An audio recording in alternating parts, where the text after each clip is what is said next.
up guys? So, nandito tayo ngayon sa Harbor Square mga kaibigan dahil dito magaganap ang pinaka-historical at alamat. Ayan. So kasama ko ngayon dito yung mga grupo ko, Genuine Movers. Ayan. Hey. So ngayong gabi mga kaibigan, simple lang naman yung gagawin natin. Magtatanong lang tayo sa mga dating dancer, no? Yung mga pupunta ngayon dito kung yung pangalan ng grupo, kung ilang taon na sila at ano yung mapapayo nila sa mga sa mga baguhang dancer ngayong taon. So welcome to Harbor Square mga kaibigan, alamat.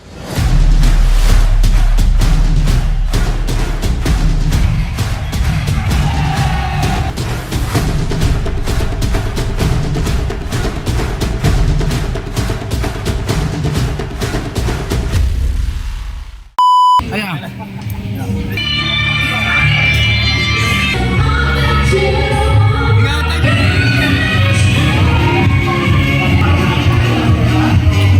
Welcome to the dance floor mga gab. Mama Bong. Hi. Siyempre, legend, di pwede mawala. Siyempre. So yun nga guys, so, nandito na tayo sa loob ng bar na kung saan gaganapin yung alamat mga kaibigan. So ngayon may kasama tayo na literal na legendary mga kaibigan. So papakilala natin. Ayan, isang magandang gabi. Siyempre, alamat.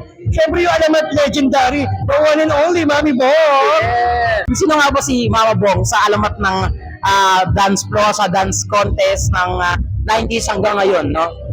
Ay, nako, Diyos ko. Alamat na nga, di ba? So, ibig sabihin talaga naman, from the start ng hosting contest, lahat ng event, eto na ako. Yung mga kasabayan ko, wala na, ganun talaga. Pero ako, I am still. Basta kailangan lang talaga good health para talagang dekada na ang samahan.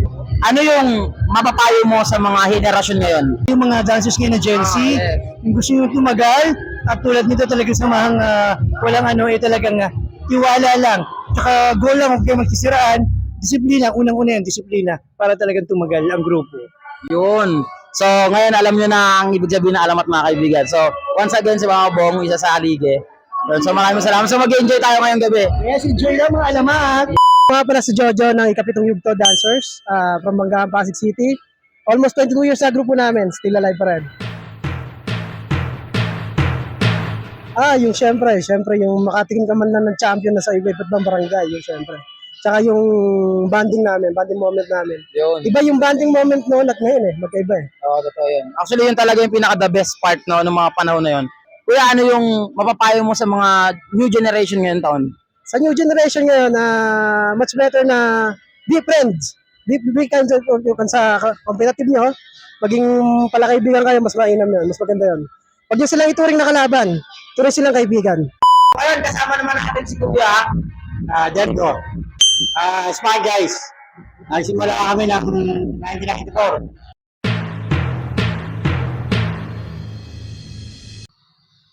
Yung tasayawan mo yung sa isang piyesta. Pero apat na stage. Apat na stage.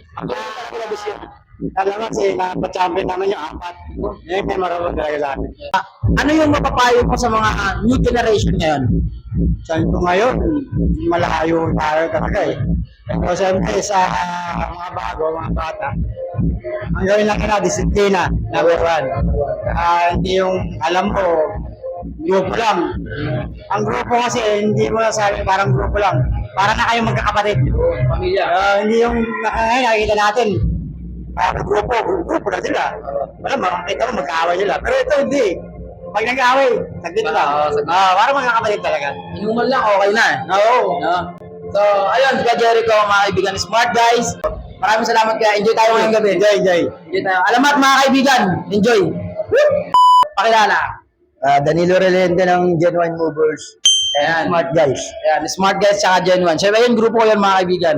Ayun yung talagang kauna-unahang grupo naghubog sa amin. Ayan. Anong taon talaga yung pinaka-nagsimula smart guys tapos yung genuine? Sa Smart guys, 1994 hanggang 1997. Tapos lumipat ako ng Genuine. Ayun. So, dun na buo yung genuine guys.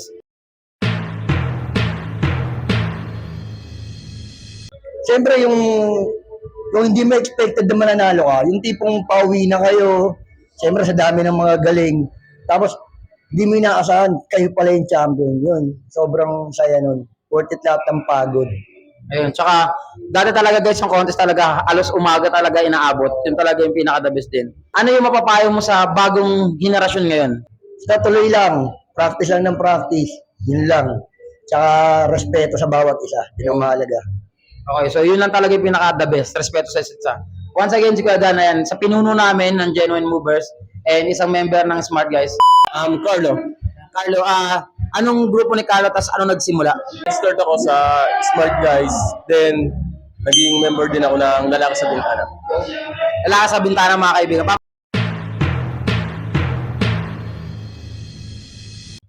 Sa pandakan to, yung hinihingal na ako. Kakababa na ng stage, sasayaw ka na ulit sa kabilang stage. Wala gare. Lagari talaga. 14 stage yun. Kasi talaga nung panahon talaga ng guys is talagang lagari talaga, sobrang daming stage. Sa hindi na katulad ngayon, sobrang layo-layo na, walay na. Ngayon doon kasi talaga sobrang magkakatikip lang. Papayo mo sa mga new generation yan. Sa mga new generation natin yun, basta keep it up. Sayaw lang ng sayaw. Yun lang.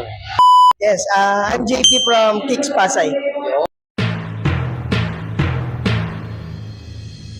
Nandun kami sa Santa Ana, binato kami ng buko habang sumasayaw sa stage. Mismong stage talaga. Ano yung mapapayo mo sa new generation ngayon? As a new generation ngayon, siguro work hard lang pagdating sa pagsasayaw. Sa puso natin yung pagsasayaw kasi hindi man din biro talaga ang pagsasayaw. Sobrang fashion na natin yan eh. Pero syempre, yung mga umiidad medyo rumurupurok na konti. Pero ngayon yung mga bago, ang hanggat maaari, trabahuhin nila ng maganda. Para mga pagbigay sila ng saya sa mga nanonood. Diba? Ilang naman, good luck sa lahat ng mga new generation ngayon. Galingan nyo lahat.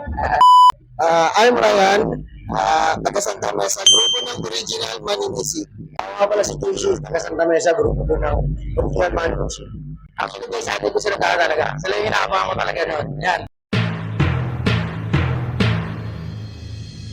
Ang memorable sa amin is yung nagsasayaw ka, abangan ka na pagtapos mo sumayaw, mababanata ka. Buti na lang yung lumalaban ng mga tropa, kaya hindi tayo papaano sa mga ganyan.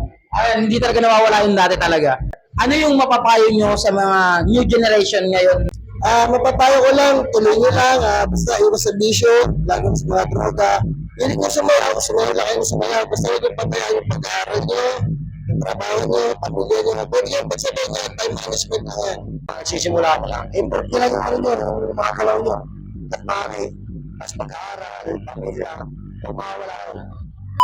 Ako nga pala si Buding, kilala na Batang Mama, ang iyakin sa Batang Mama. Ayun. Anong taon nagsimula yung Batang Mama? Mga 1995, 96, nandun na yung grupong Batang Mama, pero hindi pa siya as a Batang Mama. Kumbaga as a Venus Boys pa siya, na binuo siya sa school.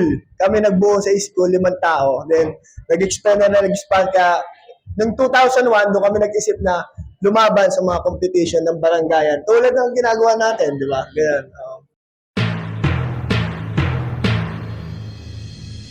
Ang pinaka-the best na natatandaan ko talaga, yung yung samahan ng mga street dancer dati. Kung ikukumpara kasi yung competition ngayon sa competition dati, parang napakalayo.